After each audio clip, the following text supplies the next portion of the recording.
Hello friends, ಚಳಿಗಾಲದಲ್ಲಿ ಸಿಗುವಂತಹ ಬೆಟ್ಟದ ನೆಲ್ಲಿಕಾಯನ್ನು ಬಳಸ್ಕೊಂಡು ಇವತ್ತೊಂದು ರುಚಿಯಾಗಿರುವಂತಹ ಚಟ್ನಿ ಮಾಡೋದು ಹೇಗೆ ಅಂತ ತೋರಿಸ್ತಾ ಇದ್ದೀನಿ. ತುಂಬಾ ರುಚಿಯಾಗಿರುತ್ತೆ. ನೆಲ್ಲಿಕಾಯಿನ ಮಕ್ಕಳಿಗೆ ಕೊಟ್ಟರೆ ತಿನ್ನೋದಿಲ್ಲ, ಕಹಿ ಟೇಸ್ಟ್ ಇರುತ್ತೆ ಅಂಥ ಟೈಮಲ್ಲಿ ಈ ಥರ ಚಟ್ನಿ ಮಾಡಿಟ್ಕೊಂಡ್ರೆ ನಾವು ಒಂದು ವಾರದವರೆಗೂ ಫ್ರಿಜ್ಜಲ್ಲಿ ಇಟ್ಕೊಂಡು ಇದನ್ನು ಬಳಸ್ಕೋಬೋದು. ರುಚಿನೂ ಅಷ್ಟೇ ತುಂಬಾ ಚೆನ್ನಾಗಿರುತ್ತೆ, ಆರೋಗ್ಯಕ್ಕೂ ಸಹ ತುಂಬಾ ಒಳ್ಳೆಯದು. ಈ ಚಟ್ನಿ ಮಾಡೋದಕ್ಕೆ ನಾನಿಲ್ಲಿ 5 ಬೆಟ್ಟದ ನೆಲ್ಲಿಕಾಯಿಗಳನ್ನ ತೊಗೊಂಡು ಚೆನ್ನಾಗಿ ತೊಳೆದು ನಾನಿಲ್ಲಿ ಒಂದು ಬಟ್ಟೆನಲ್ಲಿ ಒರೆಸ್ಕೋತಾ ಇದ್ದೀನಿ. ನಾವು ಇದನ್ನು ಸ್ಟೋರ್ ಮಾಡಿ ಇಟ್ಕೊಳ್ಳೋದ್ರಿಂದ ನೀರಿನಂಶ ಇಲ್ಲದೆ ಇರೋ ಹಾಗೆ ಚೆನ್ನಾಗಿ ತೊಳೆದು ಒರೆಸ್ಕೋಬೇಕಾಗುತ್ತೆ.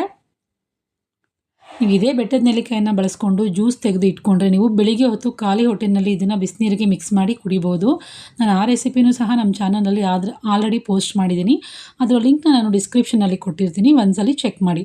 ನೆಲ್ಲಿಕಾಯಿನ ಚೆನ್ನಾಗಿ ಒರೆಸಿ ಆನಂತರ ಬೀಜನೆಲ್ಲ ತೆಗೆದು ಸಣ್ಣ ಸಣ್ಣದಾಗಿ ಹೋಳುಗಳಾಗಿ ಕಟ್ ಮಾಡಿ ಇಟ್ಕೊಂಡಿದ್ದೀನಿ.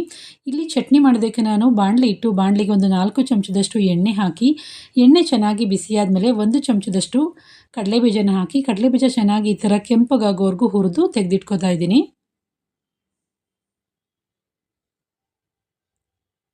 ಇವಾಗ ನಾನು ಅದೇ ಎಣ್ಣೆಗೆ 1 ಚಮಚದಷ್ಟು ಜೀರಿಗೆನ ಹಾಕೋತಾ ಇದ್ದೀನಿ.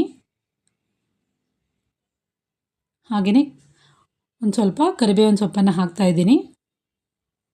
ಈ ಚಟ್ನಿಗೆ ಖಾರ ಸ್ವಲ್ಪ ಜಾಸ್ತಿ ಇದ್ದರೆ ತುಂಬ ಚೆನ್ನಾಗಿರುತ್ತೆ. ಹಾಗಾಗಿ ಒಂದು 6 ಹಸಿಮೆಣಸಿನ್ಕಾಯಿಗಳನ್ನ ನಾನು ಚೆನ್ನಾಗಿ ತೊಳೆದು ಕಟ್ ಮಾಡಿ ಹಾಕೋತಾ ಇದ್ದೀನಿ. ಹಾಗೆಯೇ 1 ಗೆಡ್ಡೆಯಷ್ಟು ಬೆಳ್ಳುಳ್ಳಿನ ಸಿಪ್ಪೆ ತೆಗೆದು ಹಾಕ್ಕೊಂಡಿದ್ದೀನಿ.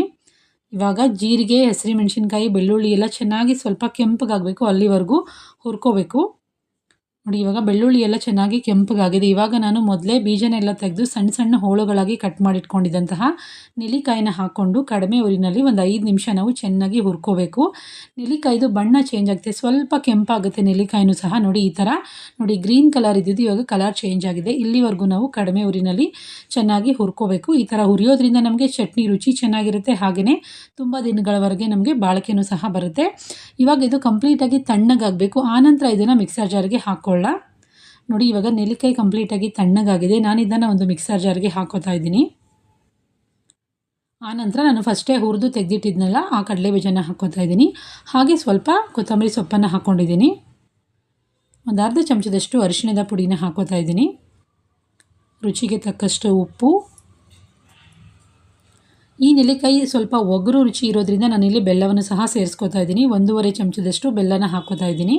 ಹಾಕ್ಕೊಂಡು ಇವಾಗ ನೀರನ್ನು ಸೇರಿಸಬಾರ್ದು ನಾವು, ಹಾಗೆಯೇ ಸ್ವಲ್ಪ ಮಿಕ್ಸಿನ ನಿಲ್ಲಿಸಿ ನಾವು ಗ್ರೈಂಡ್ ಮಾಡ್ಕೋಬೇಕು. ನೋಡಿ, ಈ ಥರ ಟೆಕ್ಸ್ಚರ್ ಬಂದರೆ ಸಾಕು. ಕಂಪ್ಲೀಟಾಗಿ ನುಣ್ಣಗೆ ರುಬ್ಕೊಳ್ಳೋದೇನು ಬೇಕಾಗಿಲ್ಲ. ಈ ಥರ ತರಿಯಾಗಿ ರುಬ್ಕೊಂಡ್ರೆ ರುಚಿಯಾದ ಬೆಟ್ಟದ ನೆಲ್ಲಿಕಾಯಿ ಚಟ್ನಿ ರೆಡಿಯಾಗುತ್ತೆ ಫ್ರೆಂಡ್ಸ್. ನೀವು ಇದನ್ನು ಒಂದು ಗ್ಲಾಸಿನ ಬಾಟ್ಲಲ್ಲಿ ಹಾಕ್ಕೊಂಡು ಒಂದು ವಾರದವರೆಗೂ ಯೂಸ್ ಮಾಡ್ಕೋಬೋದು. ಈ ಚಟ್ನಿ ಬಿಸಿ ಬಿಸಿ ಅನ್ನದ ಜೊತೆಗೆ ತುಂಬಾ ರುಚಿಯಾಗಿರುತ್ತೆ. ಹುಳಿ, ಖಾರ, ಸಿಹಿ ಎಲ್ಲದೂ ರುಚಿ ಇರೋದ್ರಿಂದ ನಿಮಗಂತೂ ತುಂಬಾ ಇಷ್ಟ ಆಗುತ್ತೆ. ಹಾಗೆ ಆರೋಗ್ಯಕ್ಕೂ ಸಹ ತುಂಬಾ ಒಳ್ಳೆಯದು ಬೆಟ್ಟದ ನೆಲ್ಲಿಕಾಯಿ. ಒಂದ್ಸಲ ಈ ಚಟ್ನಿ ರೆಸಿಪಿನ ಟ್ರೈ ಮಾಡಿ. ನಿಮಗೆ ಇಷ್ಟ ಆದರೆ ಈ ರೆಸಿಪಿನ ನಿಮ್ಮ ಫ್ರೆಂಡ್ಸ್ ಆ್ಯಂಡ್ ಫ್ಯಾಮಿಲಿ ಜೊತೆಗೆ ಶೇರ್ ಮಾಡಿ. Thank you for watching.